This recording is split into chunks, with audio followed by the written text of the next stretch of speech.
Prophecy is an interesting subject, and I think over recent years we've not attached as much importance to it as we perhaps ought to. There was a time, back in Mr. Armstrong's day when the ministry were told to make sure 1 in every 4, and I think at one time it was 1 in every 3 sermons should be on prophecy. Now maybe that was overdoing it, but now we seem to have gone, to the other extreme. And I think part of the problem is because not as much has been happening as dramatically as it was at one time. In the 60s and 70s, things seemed to be moving very fast. And then they kind of slowed down. But I think we're back in a period now where things are moving fast again. And, it's interesting that a lot of people just say prophecy is impossible. There's absolutely no way that you can prophesy what's going to happen. So, my response to that is normally to bring up the book of Daniel. The book of Daniel was written in the 6th century BC. And in Daniel's prophecy, he prophesies the coming of Alexander the Great, who was at the end of the 4th century BC, so over 200 years later. And people say, well, that means it must have been written after the event. But, we do know the book of Daniel, the fragments were found when the Dead Sea Scrolls were found in the 2nd century BC. But what a lot of people don't know is Josephus recounts in his History of the Jews that when Alexander the Great, leading his army, arrived in Jerusalem, the high priest met him, and the high priest said, "We have been expecting you." And of course, Alexander wondered what he was talking about. Alexander was from Greece, which was a pagan country, Greek gods and everything. And he explained to Alexander, he said that the prophet Daniel told us over 200 years ago that you would come. And a lot of the prophecies that we understand really started, with that event. Alexander the Great was one of those, very important people in history who changed a lot of things. So Alexander conquered everything east of Greece where he came from. He got as far as Afghanistan. In fact, he's the last person who conquered Afghanistan. Nobody's done it since. We think that we can subdue Afghanistan. We haven't got a chance. Nobody has done it since Alexander the Great. And Alexander the Great died very young. He was only in his early 30s, and he was 33 when he died. So he's an amazing individual. And when he died, his empire was divided into, first of all, into 3, but then finally 4, amongst his 4 generals. And the 2 most important ones were a general called Seleucus, and the other one was Ptolemy. Seleucus founded a dynasty to the north of Israel or Judea, that dynasty ruled from Antioch on the west side, right by the Mediterranean, all the way across to Afghanistan, including Iran, Iraq, Syria, Lebanon. All of those countries today were ruled by Seleucus. And his empire lasted until about 60 BC, when the Romans conquered it. And then to the south of Jerusalem, another general, Ptolemy, established an empire in Alexandria, right on the Mediterranean again, northern Egypt. And his empire lasted for 10 generations. The last Ptolemy was Cleopatra. And some of you may have seen the movie with Elizabeth Taylor 50 plus years ago. Well, there may have been a little bit of truth in it. I mean, she did actually kill herself at the end, and then her empire became a part of Rome again. So eventually, those 2 kingdoms were taken over by Rome. But those 2 kingdoms are called in the Bible the king of the north, that's Seleucus, and the king of the south is the Ptolemies. Those 2 generals and their dynasty, their children and grandchildren and great-grandchildren, ruled those territories. And the Bible shows they are to be significant again. But the reason I mention all that is to show that, prophecy, when it's written in the scriptures, does look forward to a time when certain things will be fulfilled. For example, in the book of Daniel, in chapter 9, you have the 70 weeks prophecy, which clearly pinpoints exactly when Jesus Christ was going to begin his ministry, and even exactly when he was going to die, including even the day that he was going to die. And it wasn't today, Good Friday. It was the middle of the week, Wednesday, that he died. And Daniel 9 prophesied that. And again, a lot of people today are dismissive of it. They say, well, it must have been written after the event. Well, we know it wasn't, because the Dead Sea Scrolls were dated to the 2nd century BC. And the book of Daniel was there amongst the Dead Sea Scrolls. The only Old Testament book that was missing was the book of Esther, which doesn't really have much to do with prophecy. But all the other books were there. So we know they were written before that time. So again, you see, when you look back, you can see that prophecies have been fulfilled. And a lot of hundreds of prophecies in the Old Testament were fulfilled in Jesus Christ. I mean, even the Passover that we kept last night, a number of prophecies pointed to the Passover and the death of Jesus Christ. They're all very significant. So, prophecy should be very much a part of the church that we belong to. But I think we've got a bit lost in prophecy, and I'll cover some of those points here. Matthew 24 and verse 42, Jesus Christ says, "Watch, therefore." And if you read the whole passage, he's saying, that this will help your spiritual condition when you watch what is happening. And when we hear the word watch, today we think of television, watching television news, because we're watching the news. And I know when I was at Ambassador College, shortly after television was first invented, I do remember that on the Sabbath we couldn't watch anything on TV except the news. And the news was like for half an hour at 9 o'clock in the evening, something like that. So a lot of us would gather there just to watch a bit of the news after the Bible study in the evening. Maybe it was 10 o'clock because the Bible study didn't end until about 9. But anyway, we were told to watch. And, we were encouraged to watch what was happening. And this is, 45, 50 years ago. But watching a lot of the news that people watch is pointless. Because, watching, if I can put it in these words, watching most American news programs, you're not going to know anything about the areas of the world that the Bible talks about. It's sad, but right now I would say probably 90% of all American adults have heard of Stormy Daniels. But how many have heard of Jean-Claude Juncker, the head of the EU, who is the man who will have to decide on whether they're going to hit back at the US with trade tariffs? He, in some respects, is the most powerful guy in the world when it comes to the economy, because the EU is the biggest trading system in the world. I doubt that 10% of people here would know who he is. And, he's not a very nice man, by the way, but, that's somebody, just one example. What nationality is he? He's from Luxembourg. And he has a very interesting last name, Juncker. Yes. Yes. Right, yes. On top of it. Right. Yeah, he's really not a nice man. And I think he's due to retire this year. So there might be a new guy come along who chances are will be worse. Now, Richard Nixon said, I digress a bit here. Does everybody know who Richard Nixon is? Which was? He's dead now. Richard Nixon did say, after he'd been president, that America does not need a president for domestic affairs. Congress takes care of all the domestic affairs. But he said we need a president for foreign affairs to handle relationships with other countries.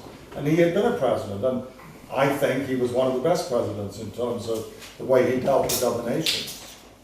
He had some obvious problems, but he was good in that particular area. Well, why then does our news start every evening, almost every evening, I exaggerated that. Why does our news always begin with what the president's doing? When he's not very important domestically, things haven't changed. He has no more power today than Richard Nixon had. And the reason was given by, I think it was Walter Cronkite. I'd have to look it up. But anyway, somebody about 40 years ago, I remember reading a book on the way the news industry worked. And somebody mentioned this, that the reason we get a lot of news of the president is that it's cheap. Every TV station, every news station has somebody posted to the White House. That's their responsibility. So you got one man, one salary, I don't know, probably $250,000 a year or something, each one, plus a TV crew, and you get all this news in the presidency. Why do we get so little international news? Because it's expensive. And who in their right mind is going to volunteer to go to Syria, or Afghanistan, or Iran? You know, some of these countries are dangerous, and most people won't go. So our news is distorted just on that basis, just to do with money, because it's too expensive to have foreign correspondence. I mean, I get amused sometimes when there's some disaster in a place like Ethiopia or Kenya or somewhere. It's covered from Johannesburg, which is like covering what's happening in Michigan from Guatemala. You know, it doesn't make any sense, the distance. And often when there's news from Russia, somebody at the London bureau of our TV stations tells you what's going on in Russia. Well, there's a dozen, at least a dozen, I haven't counted, at least a dozen countries between England and Russia. You can't get there easily. And, you know, to cover Russia from England doesn't make any sense. But again, it's because it's cheap. So every TV station has a bureau in London, but you won't find anybody with a bureau in Kenya or, most of the other countries in Europe. So when the Bible tells us to watch, we have to be selective in what we're going to watch, because what we're supposed to be watching, first and foremost, is the Middle East. Look at Luke chapter 21, for example, what Jesus Christ said. So I'll get some scriptures here. I've had a couple of beers, so turning these pages might take a while. Luke 21. Henry VIII was the King of England who allowed the Bible. The Catholic Church had banned the Bible for 1,000 years. And in 1534, he broke with the Roman Church. And a few years later, he allowed the Bible to be published. And the people's enthusiasm for the Bible was so great that in his last speech before he died in 1546-47, in his last speech he got up in Parliament and he criticized people for reading the Bible in the pubs. He said it shows disrespect to the scriptures. But people were having Bible studies in pubs. That's how enthusiastic they were about the Bible. This is going back a few years. Things are not like that in England now. But that's what Henry VIII said. He told us not to read the Bible in pubs, so I never take mine with me. Luke 21 and verse 36. Watch therefore and pray always that you may be counted worthy to escape all those things that will come to pass and to stand before the Son of Man. So we're told to watch and to be aware of what is going on in the world. And then it also tells us to watch Jerusalem, that when you shall see Jerusalem surrounded by armies, then know that the end is nigh. So our primary focus in watching the news should be on the Middle East. Now, today is a very important day in Israel. It is the Passover, or it was, because we are a few hours behind them. But today, the Palestinians started doing something which could turn out to be of great significance. It may not. But Palestinians started a huge demonstration and a walk in Gaza, which is a part of the Palestinian territory, marching into Israel to claim back their country. Because before Israel got independence, 70 years ago, in 1948, exactly 70 years, and 70 may be significant, the 70 weeks prophecy, the number 70 biblically can be of great significance. And they are going to end their march. They're going to march across Israel.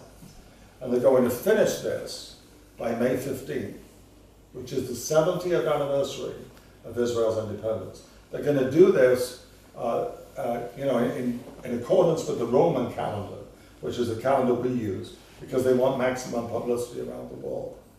The Jews will be celebrating their 70th anniversary in the middle of April, because they count their days and years in accordance with the Hebrew calendar.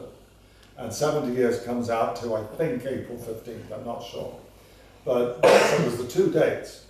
But it's interesting, the Israeli Deputy Defense Force minister, whatever he's called, the governing minister, spoke to a group last week of graduates at an Israeli graduation ceremony, Israeli military graduation ceremony. And he said Israel is preparing for war on 6 fronts. Can you believe that? Israel is smaller than Michigan, and they're preparing for a war on 6 fronts. The first front is the Sinai in the south, where they have a problem with ISIS. The second front is, I've got it written down, otherwise I wouldn't remember. The second front is Iran. Iran's probably their biggest enemy, because Iran is making all these threatening noises about nuking them out of existence. So Iran, Sinai, Gaza, which is where this war has started today. This group of people is inspired by Mahatma Gandhi.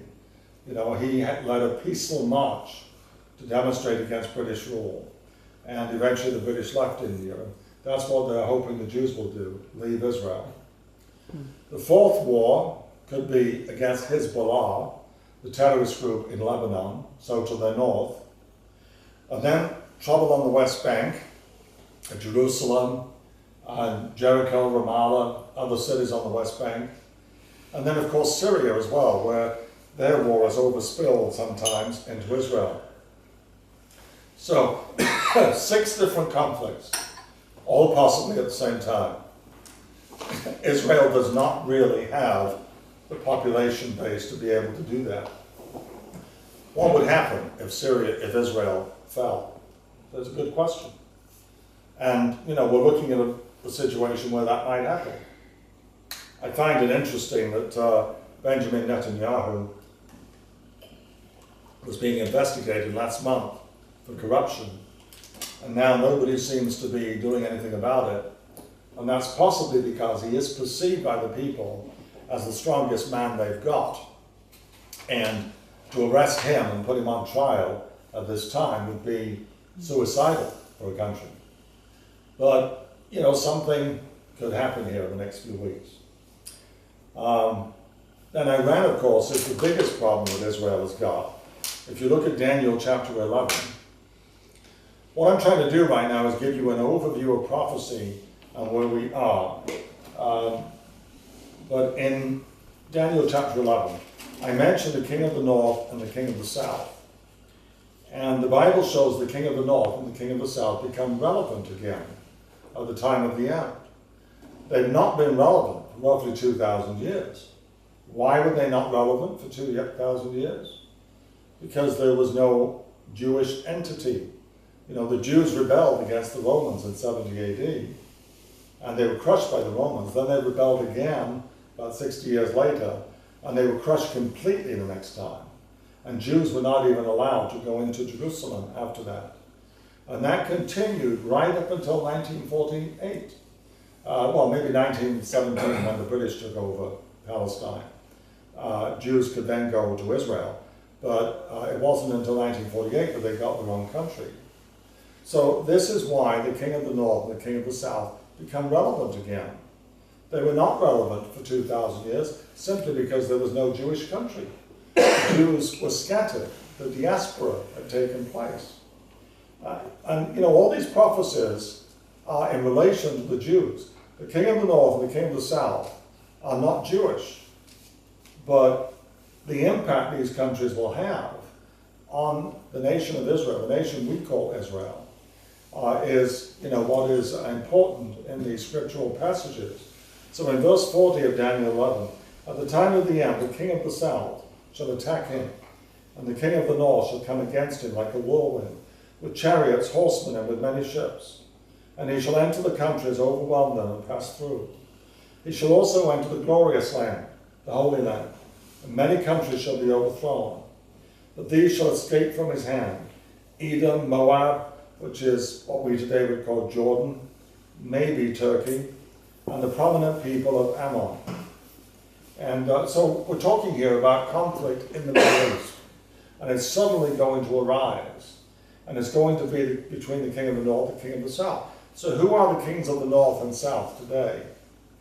Now, there's at least one magazine from one of the Church of God groups that claims consistently that Iran is the king of the south, because Iran is a very dangerous, very unpredictable country at the present time.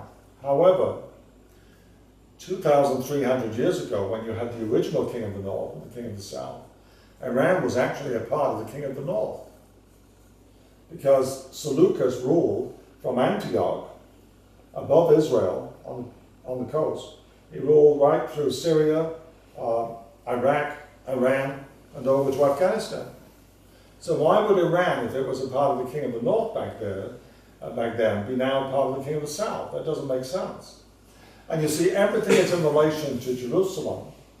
And the king of the south, if it is Iran, would have to go through the mountains and come down into Israel from the north. So, because if you're looking at this from Jerusalem, the king of the north is, coming from the north. Again, it doesn't really make sense that Iran's going to be part of the king of the south. So, is it possible that the king of the north and the king of the south are Shia Islam and Sunni Islam?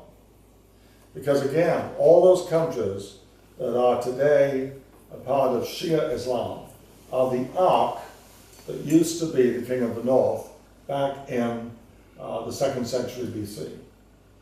And today you've got all those countries united by Shia Islam. In fact, I've got my own questions on this, because our traditional belief has been that the king of the north is a revived Roman Empire. And I think that is still possible. But let me tell you how it could possibly work out. The original king of the north was the Seleucid dynasty, and it lasted till 60 BC. And then the Romans took over that territory. So Seleucus' descendants lost their empire.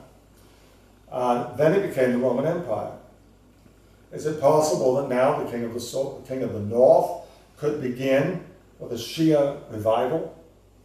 And then the Europeans get involved, and then, they're pushed aside. The Shia are pushed aside. Similar to what happened in the 1st century AD. It's possible. I have a question on that. Yeah. So you're saying geographically the Shias and the Sunnis are separate, but the Shias and the Sunnis live together in countries like Iraq and even Iran. So how would that be? Well, okay, that's a good question. In Iraq, this was our great accomplishment in Iraq. We replaced Saddam Hussein with the Shiites, which is a lot worse because nobody really understood. I think it was George Trent wrote in his memoirs of the first few days after the invasion of Iraq. That was when somebody brought up at a cabinet meeting, what about the Shia? And apparently they'd never heard, the people in the cabinet hadn't got a clue about the Shia-Sunni conflict, which goes back 1,400 years. But you had the Shias, the Sunnis, and the Kurds all in Iraq, and Right. Saddam had a heavy hand that kind of kept them in check. And when that hand was lifted, it started. Well, it's because we had a free vote, so we introduced democracy. And once you had democracy, the majority was Shiite, 60%. So they voted in a Shiite government. And that led to the rise of ISIS, because ISIS was to protect the Sunnis from the Shiites. That's still what the idea of ISIS is. But anyway, right now, Iran is a very powerful nation. And Iran basically dominates Iraq, which is majority Shiite. Syria is minority Shiite. But having said that, President Assad is a Shiite, an Alawite, which is a sect of Shia Islam. And then Lebanon, Hezbollah, is Shia.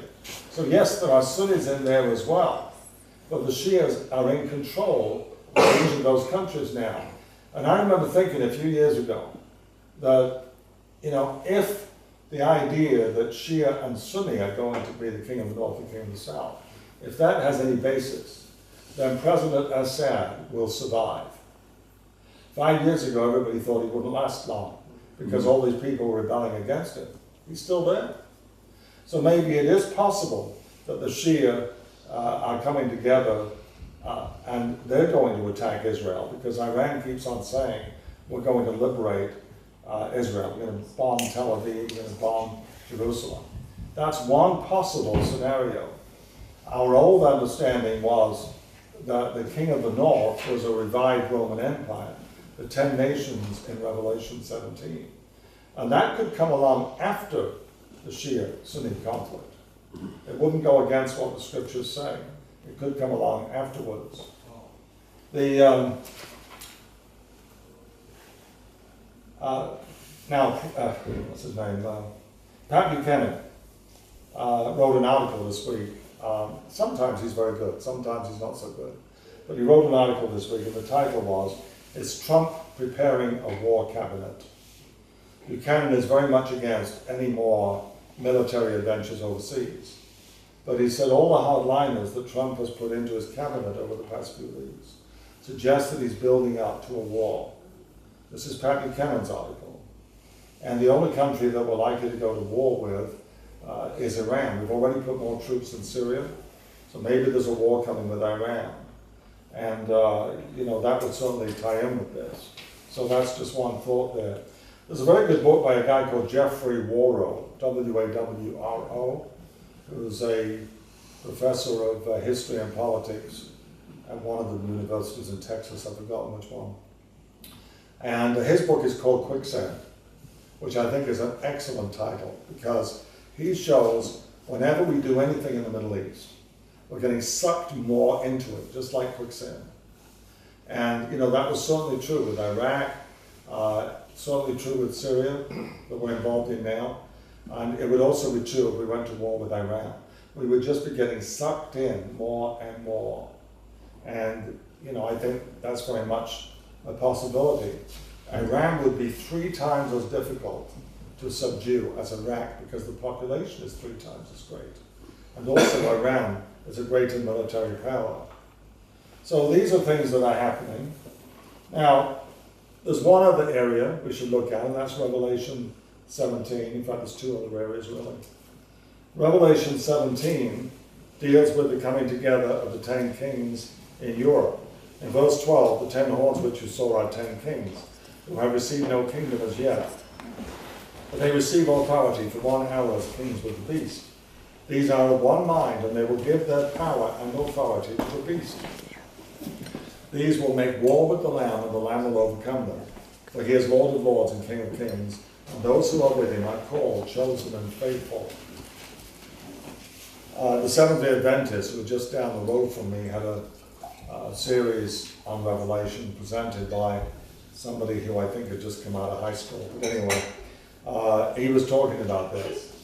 And I challenged him on something that he said. And, he made the comment, he said, well, we Adventists believe the 10 kings prophesied here were 10 kings that came, that took over 10 regions of the Roman Empire in the 5th century AD after the Roman Empire collapsed.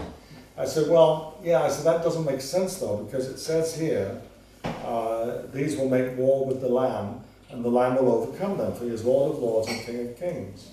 And I said, this suggests that this is just before Christ's return, because it goes right into the period of Christ's return. But he said, well, that's talking about the church. We went back and forth here. I didn't convince him, he didn't convince me. But, throughout history, ever since the Roman Empire fell apart in the 5th century, we've had these resurrections of the Roman Empire, revivals of the Roman Empire. The Emperor Justinian, for example, in the 6th century AD, in the Eastern Roman Empire, which we call Byzantium, he resurrected the Roman Empire.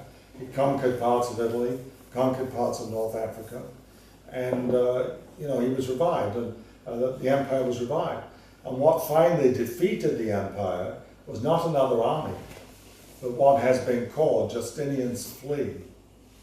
It was fleas that came in and brought the bubonic plague, and millions of people in Byzantium were killed. And that's what brought about the end of that revival. And then in 800, you had the Emperor Charlemagne, was crowned emperor by the Pope in Trier in Germany. And you can actually go there and see the throne and see if the West was to survive, they would have to act very quickly. So who would take over? Canada. That's No. frightening. Not Canada. They don't have a lot of resources. No nuclear No capability. nuclear capability. We trust. No big. Canada had a lot of capability in World War II, though. It was the third biggest Military, naval yeah. power in the world. Yeah, well, you had the machinery of war, Right, so they were good at building boats and things like that. yeah. Well, I can't see Justin Trudeau leading No, Canada. no, he'll probably apologize to Putin. Well, he probably will. But hey, you voted for him.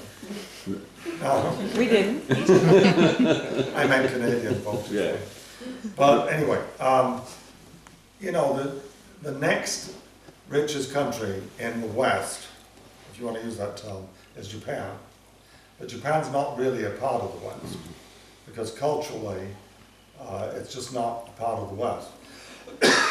And the next country, which is the wealthiest, is Germany.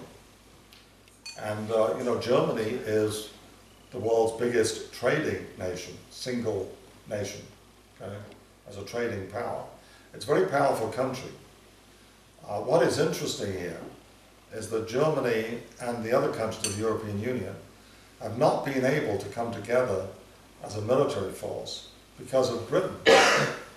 Britain has been a member of the EU and vetoed a lot of the ideas that came up because Britain always wanted to make sure Europe stayed close to America. But Britain is leaving the European Union a year from now, March 29th, so a year from yesterday. And the Germans have already said, as soon as the British are gone, we move ahead with the United States of Europe, a European Army, European Air Force, European Navy, etc. And when you look at this scripture, something suddenly must happen because it says that these nations come together. The 10 horns which you saw are 10 kings who have received no kingdom as yet, but they receive authority for 1 hour as kings with the beast. The impression is given that something sudden and dramatic takes place. And that can happen. And that has happened a few times in fairly recent European history. And, you know, I think you're starting to see again a significant change taking place. We tend to think in the Western world, and I think this is a mistake, we tend to think that democracy is the end of all different systems of government. That once a country becomes a democracy, that's it. It will always be a democracy. I don't believe that is the case at all. Ideas change. I was talking to one of my brothers yesterday. We Skype occasionally. He's over in England. And we were both talking about how democracy is not solving any of the problems. I mean, they're being pretty much invaded by Muslims, and nobody can do anything. And then, you know, all these people are coming in from other countries, living off the welfare system and getting free medical care, and it's just bankrupting the country, and nobody can do anything about it. So, you know, democracy is not working. In 1848, every country in Europe except Britain and Russia had a revolution. In 1918, again, most of the countries in Europe had a revolution. In 1989, all the countries in Eastern Europe had a revolution and threw out the communists. Well, we could have another situation like that, where people are so desperate and people are so angry that there could be a revolution. I was telling our son, who's a lawyer, about the Peasants' Revolt in England in 1381, when the people had just had enough. Taxes were constantly going up, and government was somewhat abusive in terms of taxation and what happened to the people. And the people revolted. It's called the Peasants' Revolt. And they marched on London. And along the way, when they went past any legal office, you know, any group of lawyers, they killed them all. They beheaded them. Every single lawyer that they could get their hands on, they beheaded them. Because they blamed the lawyers for all these laws that had been imposed upon them. And do we think that something that radical could never happen again? I'm not saying it will, I'm just saying these are the kind of things that happen sometimes. You know, the American Revolution, I've just read the best book I've ever read on the American Revolution, a very good book. I'll give you details later if you want them. But in this book, you see clearly how you know, different sides felt differently about things. And, you know, the whole thing was not predicted. Nobody expected this. It just got out of hand. Things like that can happen to change everything.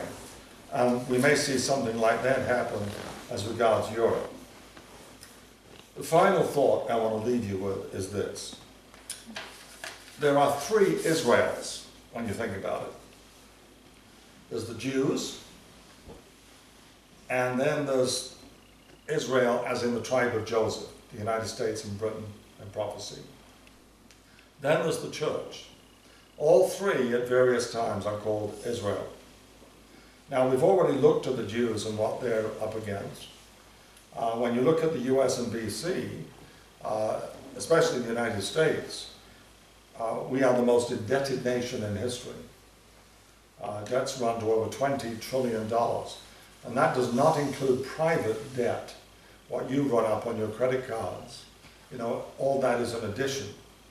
And there is some concern. I get the Wall Street Journal every day, and there is, you know, quite a bit of concern, really, that with the tax cuts, those debts are going to get a lot worse. And basically, the rest of the world is lending the US the money to continue to live beyond its means. How long will that go on for? See, this is one of the reasons Rome fell, was because its money just became worthless. And we are getting to that point where our money is also becoming worthless. Anyway, we'll leave that point. But the third thing is the Jews. I quoted from Matthew 24 and verse 42. Watch therefore, you need to be watching your spiritual state. Watch therefore that you be counted worthy to escape all these things. In Revelation chapter 3, you see the church eras, Revelation 2 and 3, I should say, where you've got Ephesus, Smyrna, hang on, let me get these. I shouldn't have had that second drink. But let's look at the last three. Sardis, Philadelphia, and then the third one is Laodicea. And you saw in Matthew 24, Christ was warning about us not, not letting down, so to speak, to make sure that our salvation is guaranteed. And in Revelation chapter 3, we see these words get into the Laodicean era, which is the final era. And again, it's not just in the churches of God that we believe there's some significance to this, because other churches also talk about this. This is the final era before the kingdom of God is established on earth. And basically the people in Laodicea are lukewarm. They're neither cold nor hot. And you know, those scriptures really tie together, because Christ is saying, watch therefore, so that you are counted worthy to escape all these things that are going to come. And Revelation is warning us, you know, not to be distracted and just say, I'm rich and increased with goods and in need of nothing. You know, there was a time when there was a great deal of zeal in the church and an enthusiasm for prophecy. A lot of that has gone. And I think because of that, people have become more worldly. Partly because of that, not entirely because of that, but partly. So, you know, we've got to be careful and watch that that doesn't happen to us. Go back to Matthew 24. I can do that. Beginning verse 45. I've almost finished. So, who then is a faithful and wise servant, whom his master made ruler over his household to give them food in due season? Blessed is that servant whom his master, when he comes, will find so doing. Assuredly I say to you that he will make him ruler over all his goods. But if that evil servant says in his heart, my master is delaying his coming, and begins to beat his fellow servants, and to eat and drink with the drunkards, the master of that servant will come on a day when he is not looking for him, and at an hour that he is not aware of, and will cut him in two, and appoint him his portion with the hypocrites. Now, I think you can see that this has happened to a great extent to the church. As Jesus Christ says, that I think a lot of people are saying in their hearts, my Lord delays his coming. Christ may not return for another 1,000 years. Who knows? And the end result of that is that people begin to beat their fellow servants, to eat and drink with the drunkards. And again, that's happened. I mean, in one translation, it uses a stronger word to describe that beating that people give out to other people. You think about what's happened with all the divisions in the churches, the different churches that we've got, the churches of God, people have turned on each other. That's exactly what Jesus Christ said would happen. So as we lose sight of the goal, which is the kingdom of God, that is the ultimate end of all prophecy. As we lose sight of that, so people turn on each other. And we have seen that in the various COGs. I don't know how to put that right. I'm just saying, that's the way it is. And we have to be careful not to let that happen to us. But the state of the church is also part of prophecy, not just what's going to happen in Europe and what's happening in the Middle East. Those are the two geographical areas that are of greatest importance, particularly the Middle East. In conclusion, I would have to say this, that I think we're waiting for something big to happen that changes everything. And we can't rule out anything. I mean, the next few weeks are going to be crucial in the nation of Israel. Don't know what's going to happen. We just don't know. But you look back at the last 100 years or so. In 1914, in March, which is what we're now in, nobody would have predicted that World War I would start in a few months. Nobody. And yet World War I was the most significant event of the 20th century. It's often been said the most significant date of the 20th century was June 28, 1914, when the Austrian Archduke Franz Ferdinand was assassinated in Sarajevo. That triggered off events that, 35 or 36 days later, led to World War I. And something like that could easily happen again. 1939, you had similar things happen. Nobody would have predicted a couple of years earlier that World War II would happen. I think by 1939 a lot of people were saying it was going to happen. But again, you see, some things happen unexpectedly. There's a sudden change in events. One thing that led to World War II was a trade war. And we see on the news now, after they tell you everything about the latest about Stormy Daniels, they'll tell you about a possible trade war, okay? Now, it's getting more likely, even though there's talk about it diminishing somewhat. But I watch Deutsche Welle, the German news, whenever I can. It's at 5:30 in the evening. And they talk a lot about a trade war. So from the European perspective, the Europeans are going to hit back against the US because of the tariffs that President Trump has put on things. And when you start a trade war, that can easily lead into another conflict. So the point is, there's so much turmoil going on everywhere. I've studied prophecy a lot. I see no reason why the church should change its teachings on anything. Things have certainly taken longer than we expected. Back in 1971, a popular phrase was 72 and we're through. Mm-hmm. And this was, 46 years ago, and it still hasn't happened. The point is, these things will happen in God's time, but the trends are there. The Middle East, never-ending conflict, made worse, really, by Iran rising and the Shia-Sunni conflict coming back. And what's happening in Europe, the continual drive to unite Europe, and the fact that the nations of Joseph, the US and Britain, have got some serious problems. And you see these things happening. So these are trends. And ultimately, it's all going to lead to what we've understood are the prophesied events. We may be wrong on one or two things, possible. And if we are, we just have to go back and study a bit more and think through things. But question. Yeah. I don't know if for what reason we often don't speak enough about the Russians' role in the world. Putin was just recently re-elected. He boasted all these hypersonic weapons capable of penetrating any defense system. Yes. Today they published the release of some videos showing Satan 2, code name for this device, this interballistic device.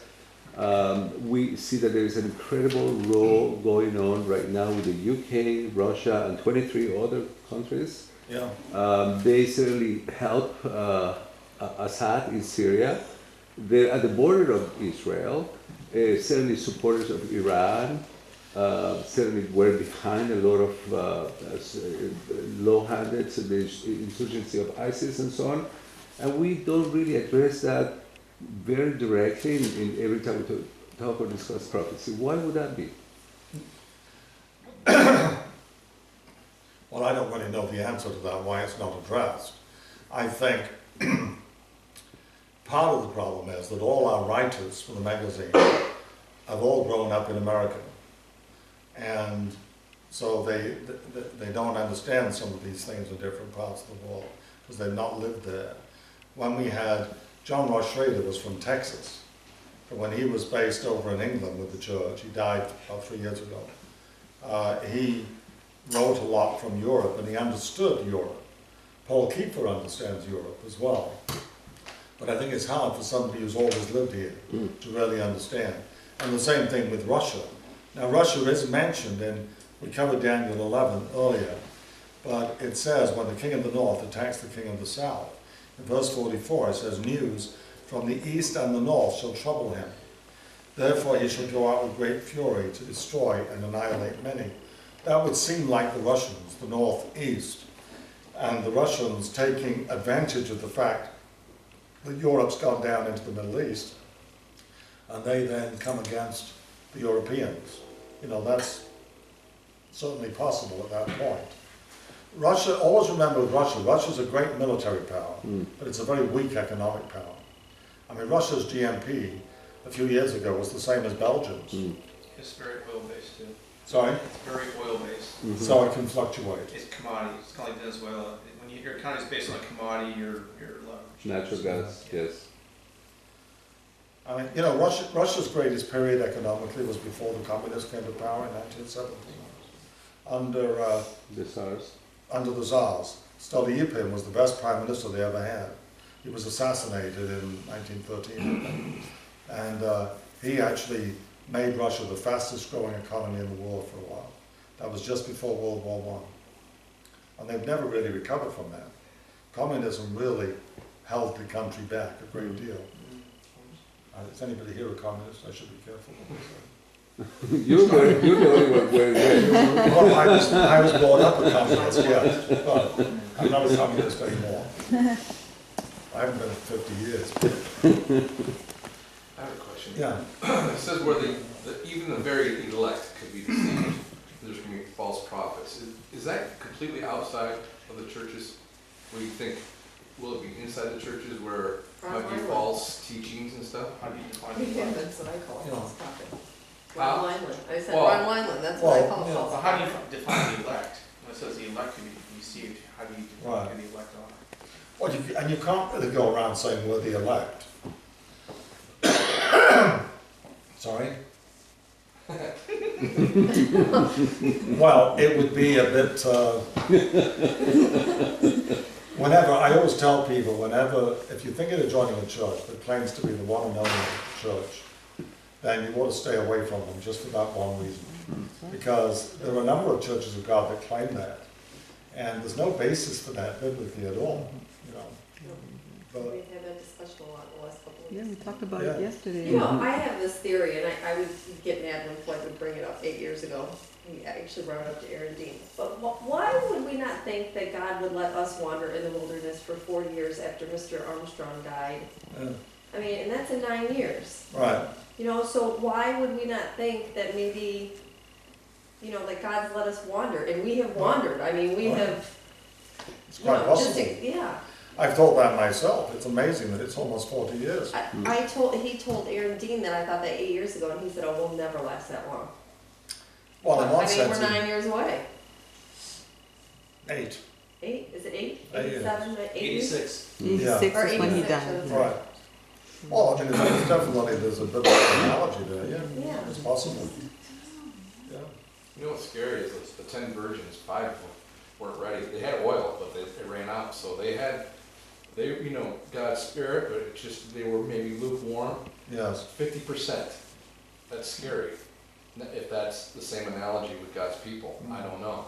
I'm just saying that's, But look very at how many sobering. people left God's truth to when worldwide. More than I that. mean, yeah, Mhm. over Well, I'm 50. saying, yeah, I don't know if that's like Whoa. at the very end though. I mean, going, Yeah, I don't know. so I mean, that's how easy it can happen. One other question, one other statement, I guess, question. It gets depressing watching the news. And I haven't really watched the world news much because, like you said, you can't trust anything. And all of it is negative and untruth. BBC News. BBC BBC News is very good. They're, That's where I get. they're the What- best. when- Yeah. They why? cover the entire world. Watch They do. watch. Is that to just be aware, Yes. or is that to really pay attention, like constantly keeping track of everything? What does that mean? Well, I think, again, you can look it up in different commentaries. It's to watch your own spiritual state.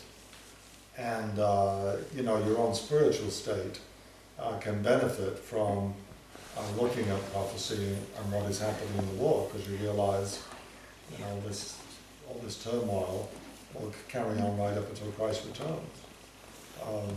So it can help strengthen your faith, basically, alongside prophecy. I mean, you know, if you look back again, it's very interesting because under our understanding of, you know, who modern Israel is, you know, the prophecies have been fulfilled, really. So why do we suddenly think that maybe they won't be fulfilled in the future? I mean, for example, before Ephraim and Manasseh came to prominence, there was Reuben. Reuben, the beginning. Can I tell you the exact words? Mhm. Genesis 49. But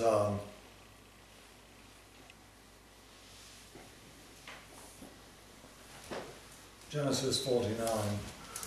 Jacob called his sons and said, "Gather together that I may tell you what shall befall you in the last days. Gather together and hear, you sons of Jacob, and listen to Israel your father. Reuben, you are my firstborn, my might and the beginning of my strength."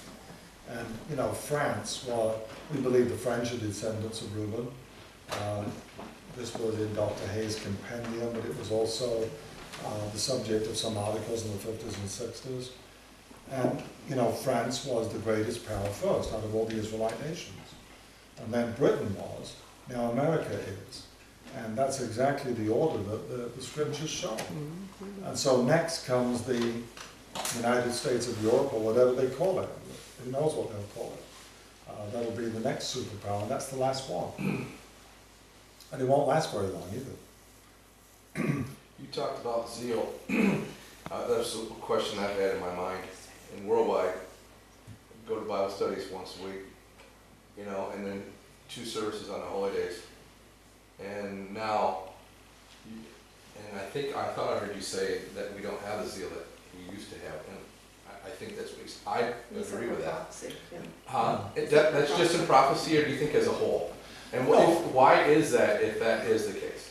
Well, I think as a whole, I could look at myself and say, I don't think I have the zeal that I had 40 years ago. I can't move as fast for a start. You know, I can't do all the things I used to do. When we were in Africa, all our time really was taken up with preaching the gospel, serving the people and everything. I couldn't do that now. So you feel in a way that you've let down a little bit in zeal. But I think when it comes to prophecy, a lot of people who used to be, really into it are no longer into it, or they're often just turned off for one reason or another.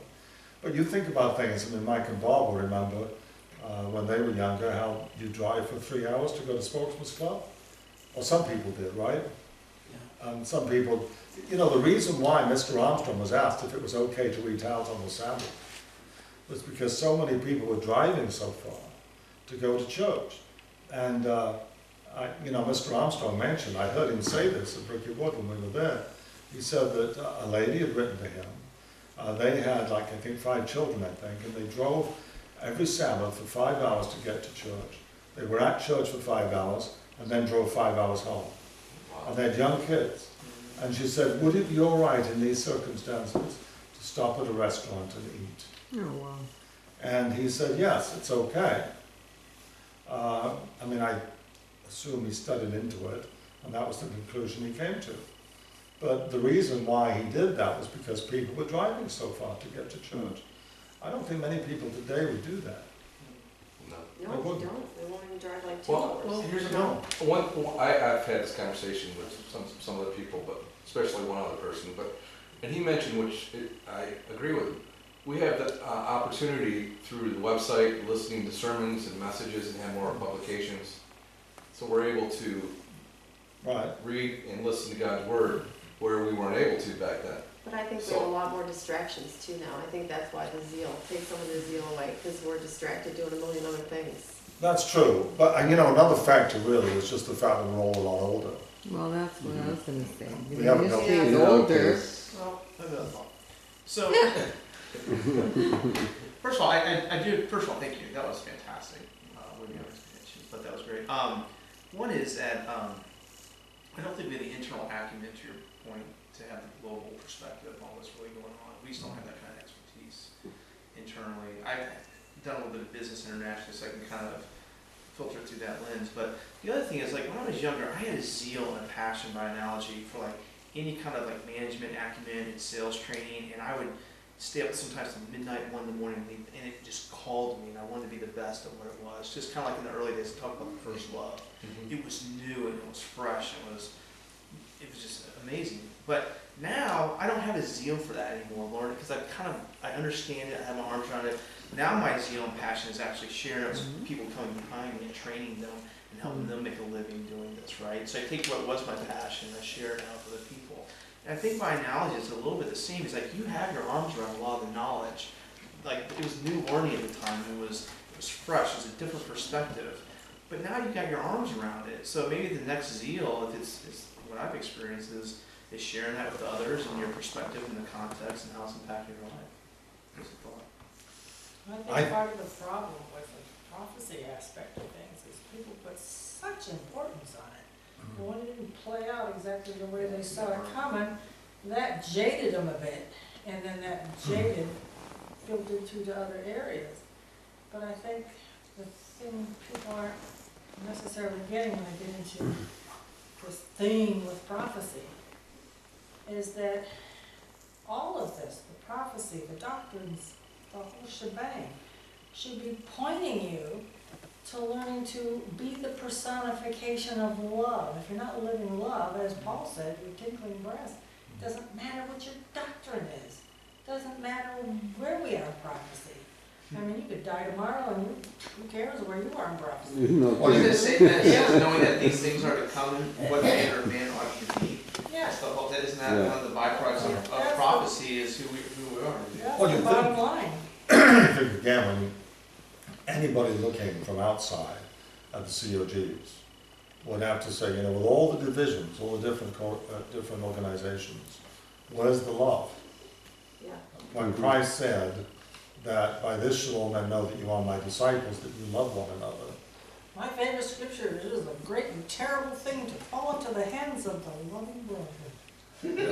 I was telling you, we've had that discussion. One of the young guys went to another church, and again, right away they were saying that they were the only church. This is the only church. And then one in our church was putting down, saying that none of the people are, they're not the called ones from Kagwa. And so this person's like, honestly, how do you even know you're in the right church? How do you, This is all these what men are religion- saying this. Religion. Yeah, it's Which dumb. we don't want any part of. This is rah-rah my team, boo-hiss your team. When you get into But that, the young you've kids, lost the it point. wants them, I know. they don't even want anything to do with it, because they're like, this is ridiculous, and they have to see that they can't look at a man, because, you just can't. But Well- they get discouraged, and you can see how they can get discouraged. The guy who first translated the Bible into English was John Wycliffe in the 1300s. His favorite scripture was Philippians 2 verse 12, work out your own salvation with fear and trembling. Historians consider that not just the spark that lit the Protestant Reformation, but it's also the spark that started the whole movement towards democracy. Because he was saying, think for yourself, work out your own salvation with God. That has not changed in 700 or 800 years. Yeah.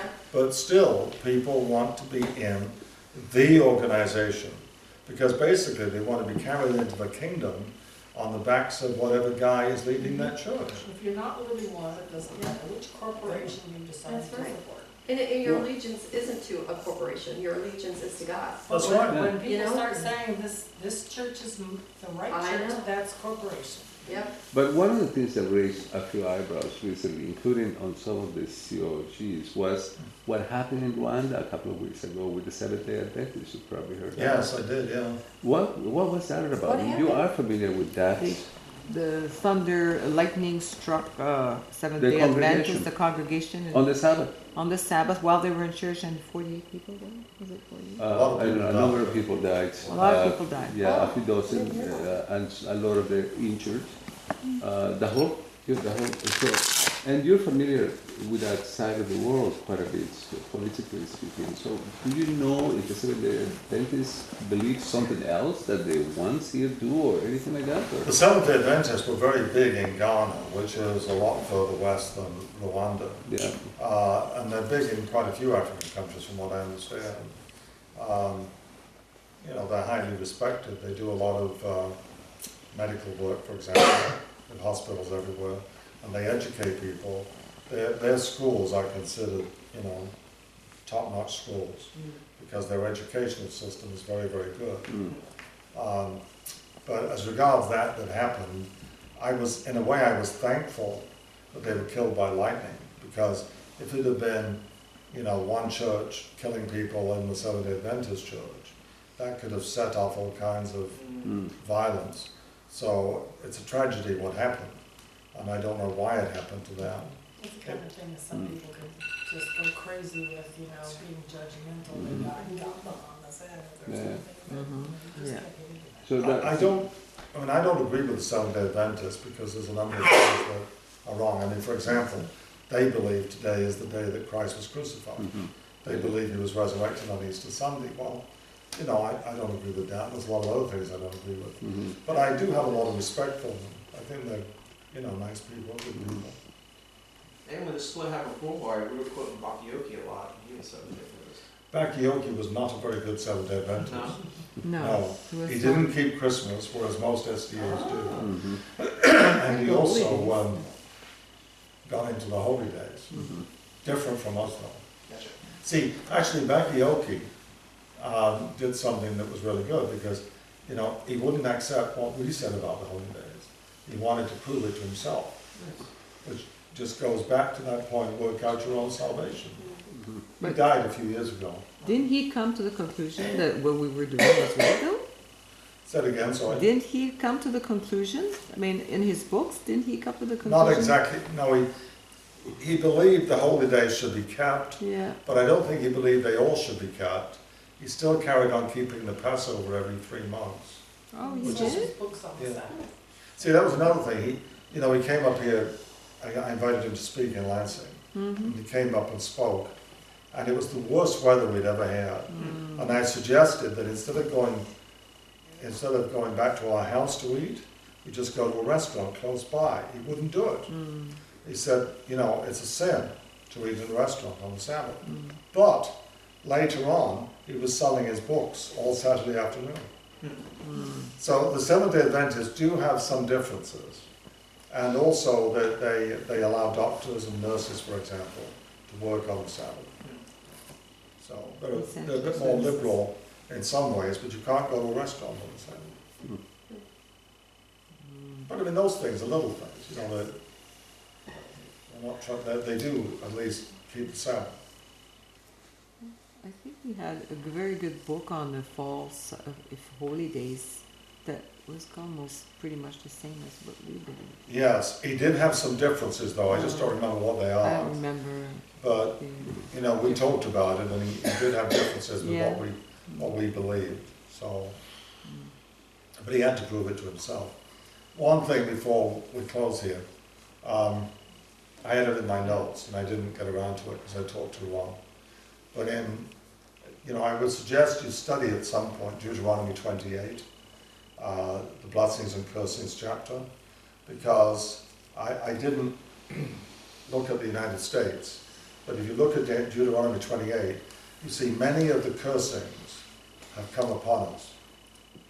And it's getting progressively worse. Mhm. Yeah. And in particular, the demographic trend, because in Deuteronomy 28, it talks about how the Gentiles will come in and take over, basically. Mhm. Yeah. And, they will be the ones who have all the money and they'll lend to you. You will not lend to them. Those things are happening. But also the disasters and the school shootings, the violence, everything are all prophesied as a result of turning away from God. Yeah. So, again, it's a trend, it's just getting worse. The further away we get from God, the worse these things become. Yeah. Very interesting, thank you so Yeah. much. Yeah. Even the lack of water, I can see that lack of water is going to become such a problem. Well, it is in South as Africa a curse, now. but even in In, California. in Canada, it's beginning Yeah. to. Well, you're going to have water wars Yeah. in lots of I different can places. see I mean, that. Egypt and Sudan and Ethiopia right now are quarreling over the Nile. Mexico doesn't have Uh, drinking water. No. well, it's never a good idea to drink the water in Mexico. Yeah, but they import it. They have to Yes. import it for drinking. Yeah. Thank you. Thank you. Yeah. Yeah. Looks like everybody's ready to go home and go to bed. What time is it? Yeah. Maybe I need to include Yeah. that next year. String hammocks up. Yeah. Got 1 minute left.